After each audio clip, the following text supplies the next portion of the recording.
The text came in while I was rinsing a mug at the sink. The water was too hot, fogging the window above it, turning the street outside into a blur of gray shapes. I didn't dry my hands before picking up the phone. I already knew who it would be. I'm quitting my job. You'll take care of us while I figure things out. There was no greeting. No question mark. Just a statement that landed with the dull familiarity. Something dropped on a table I'd been sitting at my whole life. I set the phone down and finished rinsing the mug, even though it was already clean. That felt important, doing one small, ordinary thing before responding. As if that could keep the moment from hardening into another permanent arrangement. In my head, I heard the old justifications lining up. She's overwhelmed. She just needs time. Family helps family. They came automatically, like muscle memory. I'd used them before, sometimes out loud, sometimes just to myself. Whenever something became mine without being offered a choice. I picked the phone back up and typed, erased, typed again. What I sent was shorter than anything I'd rehearsed in my head. That's not on me. No explanation. No apology. I hit send before I could soften it. The contract was open on my laptop, still unsigned, the cursor blinking at the bottom of the page, like it was waiting to see if I'd flinch. I'd been staring at it all morning, telling myself I had until the end of the day, that there was no rush. But suddenly there was. The job was abroad. Not glamorous, not a fantasy escape, just work, real work with a start date, a visa, a maid backing out expensive and public. Monday. 3 days away. When I first got the offer, I'd felt a spike of excitement followed immediately by dread. Because excitement in our family always came with a footnote. Who will hold things together if you leave? I scrolled to the signature line and signed my name. My hand didn't shake. That surprised me. 10 minutes passed. I know because I watched the clock on the microwave tick forward while I stood there, doing nothing. At 7 minutes, my chest tightened. At 9, I almost laughed, some reflexive, bitter humor at how predictable it all was. At 10, my phone buzzed. Your sister is under a lot of stress, Mom wrote. We all are. This isn't the time to be selfish. I sat down at the kitchen table. The chair creaked in the same place it always did. Even that felt symbolic, like everything in my life had a designated weak point. I didn't answer right away. I read the message twice, then a third time, paying attention to what wasn't there. There was no "Are you okay?" No "What's going on with you?" Just the quiet correction of my behavior, like she was nudging a picture frame back into alignment. I thought about the first time I'd taken over something that wasn't supposed to be mine.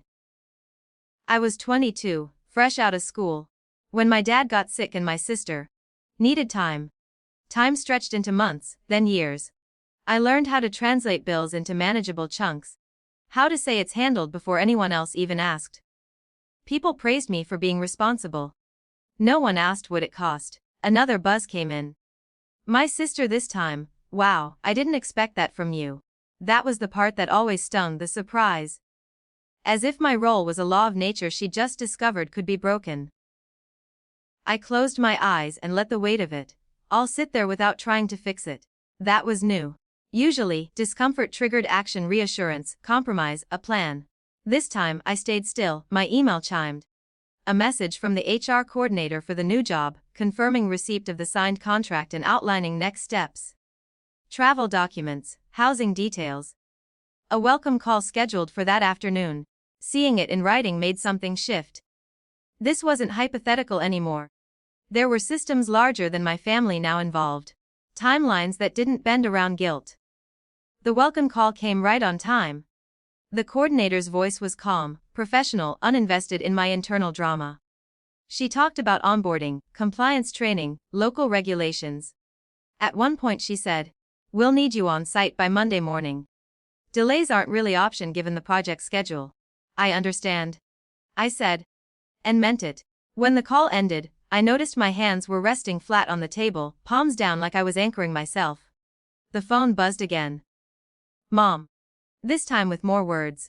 If you leave now, I don't know how we'll manage. Your sister is counting on you. I raised you better than this. There it was. The pivot from concern to character. I felt the old urge to defend myself rise up, hot and immediate. I wanted to list everything I'd already done. Every quiet sacrifice that had gone unacknowledged. I wanted to explain how tired I was. Instead I type it, I'm leaving on Monday. I hope you find another solution. I stared at the screen before sending it, waiting for regret. It didn't come. What I felt instead was a thin, unfamiliar calm. The response was delayed this time. When it came it was shorter. So that's it? I didn't answer. That night, I packed slowly. Not because there was a lot to pack, but because I was paying attention to what it felt like to choose each item for myself. A jacket I liked but never wore because it seemed impractical. A book I'd been saving for. When been settled down. Things I'd always postponed. Around midnight my sister called. I let it go to voicemail. Her message was shaky, a mix of anger and disbelief. I don't get how you can do this, she said. We're family. I listened to it once, then deleted it. My hands trembled then, just a little. Not from doubt, but from the release of something I'd been holding too tightly for too long. The next morning, there was a final message from Mom. Call me when you're ready to talk. It wasn't a demand this time. It wasn't an apology either. Just a statement hanging in the middle, unresolved. I didn't call. On Monday, I stood in an airport line with my passport in hand. Surrounded by strangers who knew nothing about the quiet war that had been fought over my life choices. When the agent stamped my documents and waved me through, it felt anticlimactic. No dramatic confrontation. No last-minute reversal, just permission granted. As I walked toward the gate, my phone buzzed one last time. I didn't check it right away. I waited until I was seated, the plane humming around me, until leaving was no longer theoretical. It was my sister. I'll figure something out. I read it twice. There was no apology there either. No acknowledgement of what she'd assumed, or what had changed. But there was something else, a shift, however small. I didn't reply. When the plane lifted off, the city below shrinking into abstraction, I felt the ache of what I was losing alongside the relief of what I was finally keeping. It wasn't revenge. It was something quieter. For the first time, the future didn't feel like an assignment handed down to me. It felt like a space. Uncertain, imperfect, but mine to step into or not. And for now, that was enough.